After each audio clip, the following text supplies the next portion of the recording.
Selamat malam Bapak, perkenalkan nama saya Justina Yusrin Wandadian, NIM 20030301115, kelas C semester 2, Fakultas Ilmu Sosial dan Ilmu Politik, Universitas Nusa Cendana Kupang 2021. Baik, kali ini saya akan mereview buku tentang Immanuel Durkheim, Divisi Kerja dalam Masyarakat, edisi kedua, yang diedit oleh Stephen Lucas, yang dimana tugas ini untuk memenuhi mata kuliah teori sosiologi klasik. Langsung saja, bab pertama, metode penentuan fungsi ini.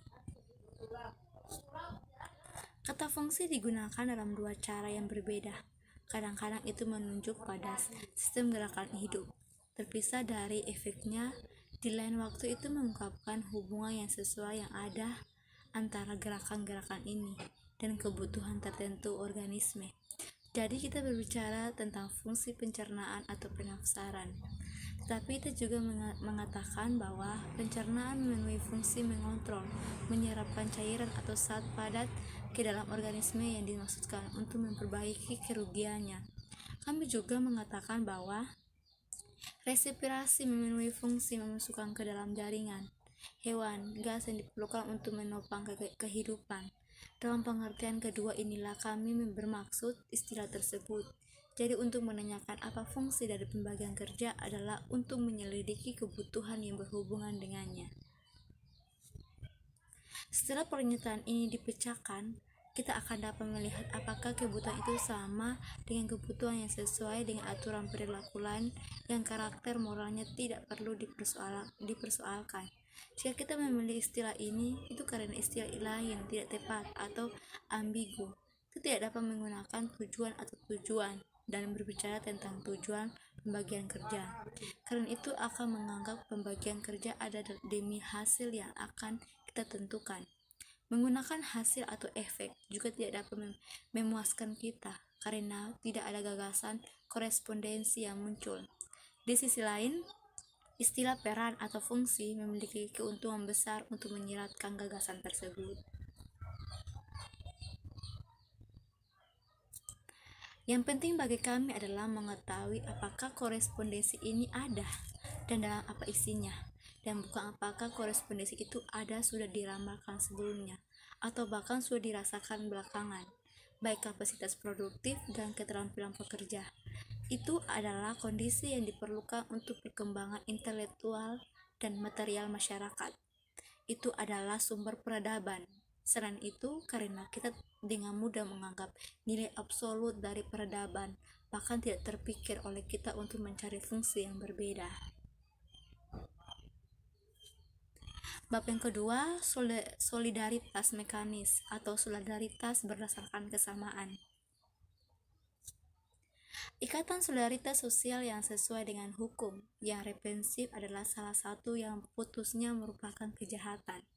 Kami menggunakan istilah kejahatan untuk menunjuk tindakan apapun yang terlepas dari derajatnya, memprovokasi pelakunya, reaksi khas yang dikenal sebagai hukuman. Oleh karena itu, menyelidiki sifat dari ikatan ini adalah untuk menanyakan apa penyebab dari hukuman itu, atau lebih tepatnya, apa inti dari kejahatan itu. Memang ada kejahatan dari spesies yang berbeda, tetapi tidak kurang pasti bahwa semua spesies kejahatan ini memiliki kesamaan. Ini dibuktikan dengan reaksi yang mereka provokasi dari masyarakat. Faktanya bahwa hukuman atau kecuali perbedaan derajat selalu dan di mana-mana sama. Kesatuan akibat mengungkapkan kesatuan sebab.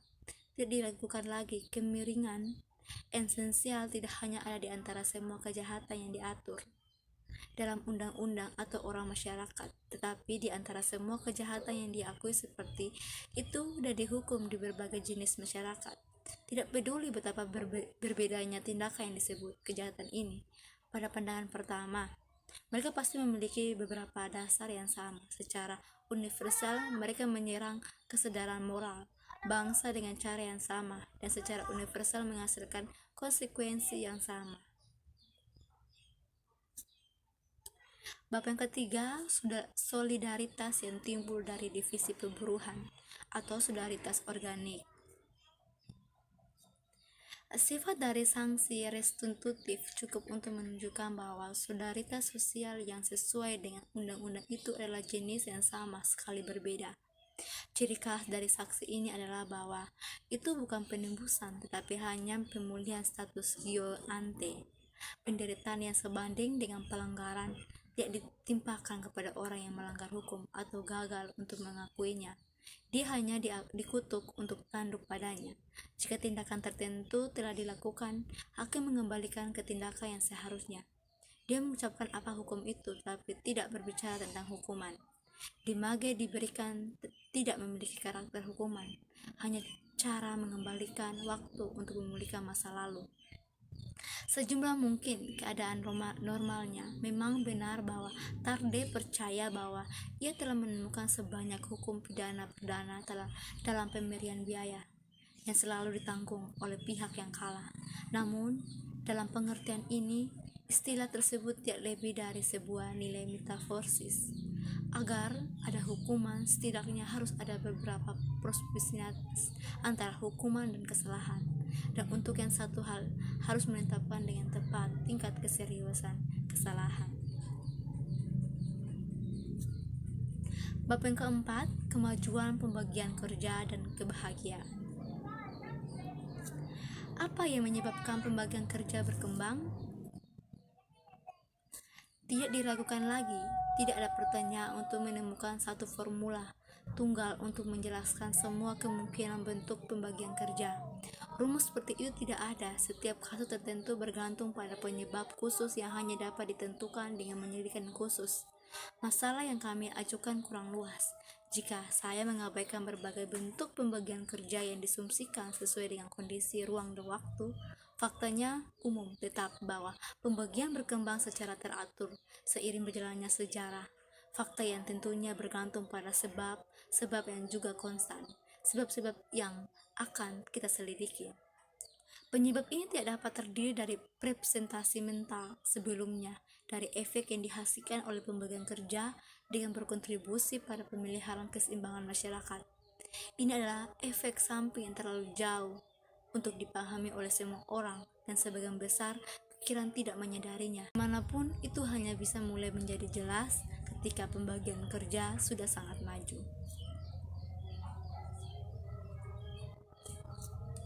Menurut teori yang paling banyak dipegang, teori ini mungkin tidak memiliki asal lain selain keinginan terus-menerus yang kita tahu bahwa semakin banyak pekerjaan dibagi, semakin tinggi produksinya. Sumber daya yang tersedia untuk kita lebih berlimpah, kualitasnya juga lebih baik, sains dilakukan dengan lebih baik dan lebih cepat, karya seni lebih banyak dan lebih halus. Industri manusia membutuhkan semua ini, jadi tampaknya dia pasti semakin bahagia, semakin banyak dari mereka yang dimiliki, dan akibatnya secara alami dibujuk untuk mencarinya. Setelah mendalikan ini, keteraturan meningkatkan pembagian kerja dapat dengan mudah dijelaskan.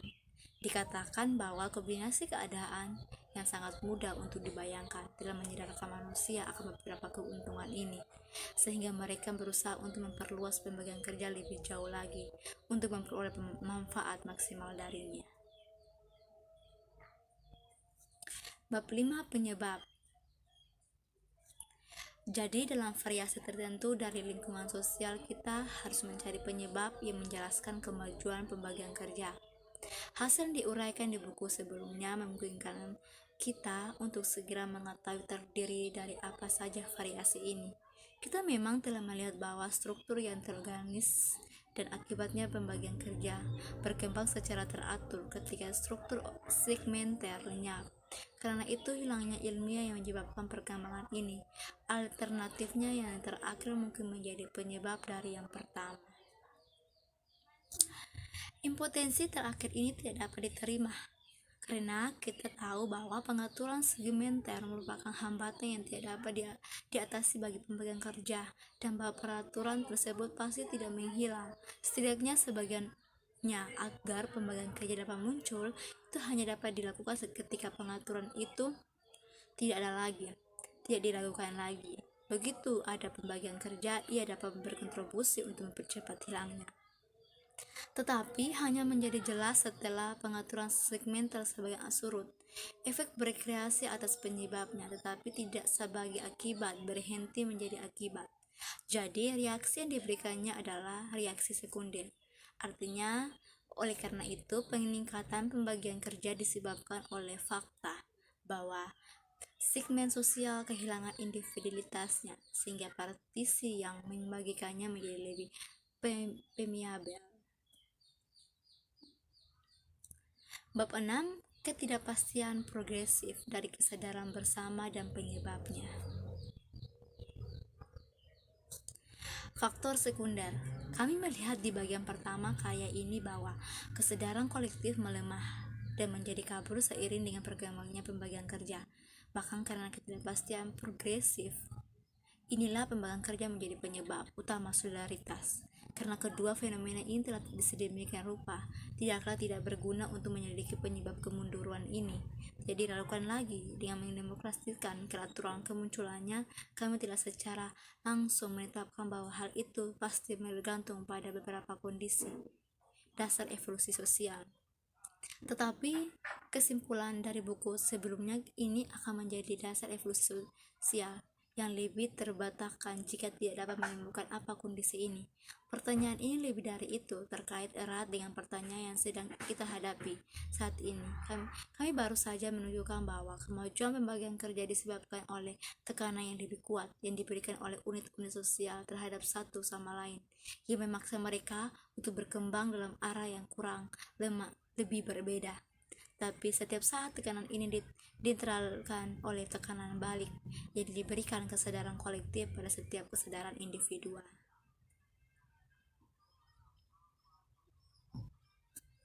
Sementara yang satu mendorong kita untuk menciptakan kepribadian yang berbeda untuk diri kita sendiri, yang lain sebaliknya menuntut kita untuk menyerupai orang lain. Sementara yang pertama mendorong kita untuk mengikuti kecenderungan pribadi kita, yang terakhir memberikan kita mencegah kita menyimpang dari tipe kolektif. Dengan kata lain, agar pembagian kerja dapat muncul dan meningkat, tidaklah cukup bagi individu untuk memiliki benih kecakapan khusus di dalam diri mereka, atau bagi mereka untuk menjadi dirangsang untuk membelok ke arah bakat ini, tetapi variasi individu juga harus dimungkinkan. Variasi semacam itu tidak dapat terjadi ketika mereka bertentangan dengan keadaan kesadaran kolektif yang kuat dan terdefinisi dengan baik. Bab 7. Divisi kerja anomik. Sampai sekarang kita telah mempelajari pembagian kerja hanya sebagai fenomena biasa. Namun seperti semua fakta sosial dan lebih umum, seperti semua fakta biologis, hal itu memanifikasikan bentuk patologis yang harus kita analisis. Jika biasanya pembagian kerja menghasilkan solidaritas sosial, itu bisa terjadi bagaimanapun, bahwa hasilnya sama sekali berbeda atau bahkan berlawanan. Penting bagi kita untuk menyelidiki apa yang membuatnya menyimpang dengan cara ini dari jalur alamiahnya. Selama belum ditetapkan bahwa kasus-kasus ini luar biasa, pembagian kerja mungkin dicurigai secara logis menyeratkan mereka. Selain itu, studi tentang bentuk-bentuk yang menyimpang akan memungkinkan kita untuk menentukan dengan lebih baik kondisi keadaan normal. Ketika kita mengetahui keadaan di mana pembagian kerja tidak lagi menimbulkan solidaritas, kita akan tahu lebih baik apa yang diperlukan agar pembagian kerja itu memiliki pengaruh penuh. Di sini, seperti di tempat lain, patologi merupakan tambahan yang berharga bagi fisiologi. Kita mungkin tergoda untuk melakukan berbagai bentuk pembagian kerja yang tidak teratur, profesi kriminal dan profesi berbahaya lainnya.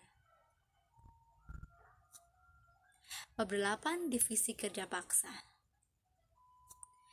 Namun tidak cukup hanya ada aturan, karena kadang-kadang aturan inilah yang menjadi penyebab kejahatan. Inilah yang terjadi dalam perang kelas. Lembaga kelas atau kasta merupakan satu organisasi pembagian kerja yang diatur secara ketat.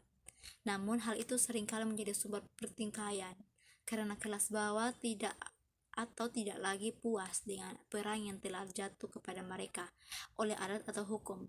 Mereka menginginkan fungsi yang dilarang bagi mereka dan berusaha untuk merampas mereka yang menjalankannya.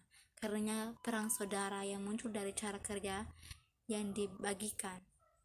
Tidak ada fenomena serupa yang diamati di dalam organisme. Tidak diragukan lagi pada saat-saat kritis elemen-elemen yang berbeda saling berperang, saling memberikan makan dengan mengorbankan satu sama lain. Tapi sel atau organ tidak pernah mencoba untuk merebut peran apapun selain peran yang seharusnya menjadi miliknya. Alasan untuk kasus ini adalah bahwa setiap elemen antonomi berjalan secara mekanis menuju tujuannya. Konstitusi dan tempatnya dalam organisme menentukan panggilan. Tugasnya adalah konsekuensi dan dari sifatnya. Di sini faktor peluangnya lebih besar. Ada kesenjangan yang lebih besar antara kecenderungan turun-temurun individu dan fungsi sosial yang akan ia penuhi. Kecenderungan turun-temurun tidak menandakan dengan kebutuhan langsung seperti fungsi yang ditetapkan.